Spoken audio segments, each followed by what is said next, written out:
Assalamu alaikum. Mına bugün biz Allah Taala'nın nasihati buyurup Madina'nın şu kurmanlıklarının birinde oturabız. Albatta buga çeyin biz kurmanın ömesini jebeleğin kanday ösüşün, kanday şu ösüşün bilbeyt elek. Mına şol jönünde köp malumattарды aldık. Biz üçün abdan jakşı esalı bir jagı abdan jakşı ziyaret bolup atat. Bizim negizgi maksatыбыз ошол көптөн бери Алладан тилеп, şu намаздарда biz дагы ошол умрага чакырса, умрага барып зиярат кылсак деген жакшы ниет тилектерибиз бар эле. Мына ушул жакшы ниет тилектерибиздин бири Алла чакырып мынантип уюшуп ошентип келип отурабыз. Албетте мен үчүн өтө таасирлүү болду. Ушул мезгилге чейин биз мурун Кур'ан китептерин окуп уккан болсок, мына бүгүнкү күндө биз өз көзүбүз менен көрүп, ушунчалык таасирленип отурабыз. Алла Таалам баардыгыбыздын ушу балдарыбызды, кыздарыбызды, келиндерибизди, туугандарыбызды дагы ушул жерлерди келип зиярат кылып, Мухаммад Расулуллахтын ушул бейитин көрүп, ошондой эле ушул умра кылып, зиярат кылып кеткенге баардыгыбызга насип этсин. Албетте бул жерде өтө чоң таасирлендим мен.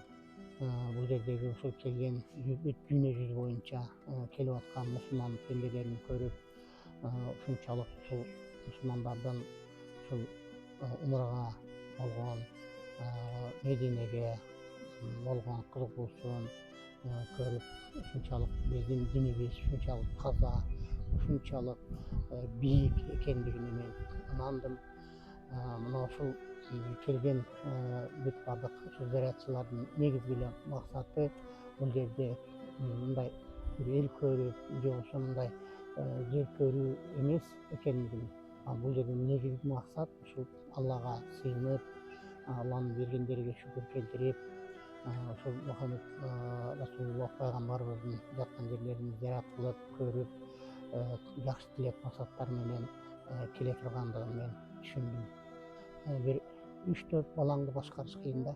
Бүгүнкү күндө биздин устаздарыбыз ушул 80 адамды баардыгыны кабам кашым дебестен, баардыгыны түшүнүү менен мамиле кылып, 80 адамды ушундай айландырып, баардыгынын жол жобосу менен, ар биринин ирети менен, сааты менен, программа менен баардык нерселерди көрсөтүп, түшүндүрүп жатышат.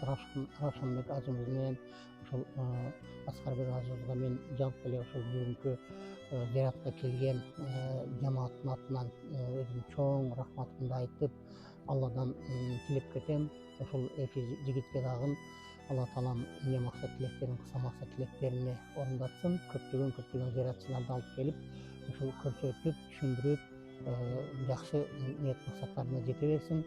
Албетте bir adam ошол ар бир кыймыл аракетибизди, ошол көргөн нерселердин баарын түшүндүрүп, айтып турган болсо, мисалы үчүн биз көп нерсени өзүнчө келсек, биз адашып кайсы жерге барып, кантип зыярат кылышты, эмне кылып, кайсы жерди көрүш керек, качан канчага барыш керек, ошол нерселерди биз билбейт элек.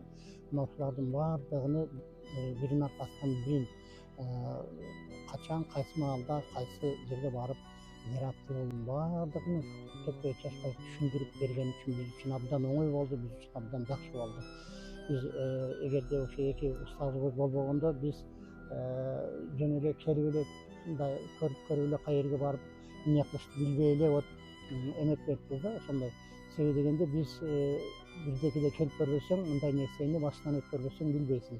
Мен ушул эки жигитке дагы жалпы эле жамааттын атынан өзүмдүн ыраазычылыгымды билгизип, оолдун урматын көрсүн, кыздардын кызматын көрсүн, ошентип биз эле эмес, ошо кыргыз элиге, Кыргызстаныбыз үчүн кызмат кыла берсин.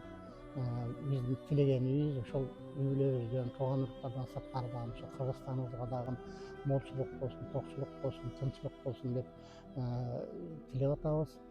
Заманыбыз тынч болсун, элибиз тынч болсун, эл ичинде биз дагы үй бүлөбүздө ачык менен тынччылыкта, аманчылыкта бололу.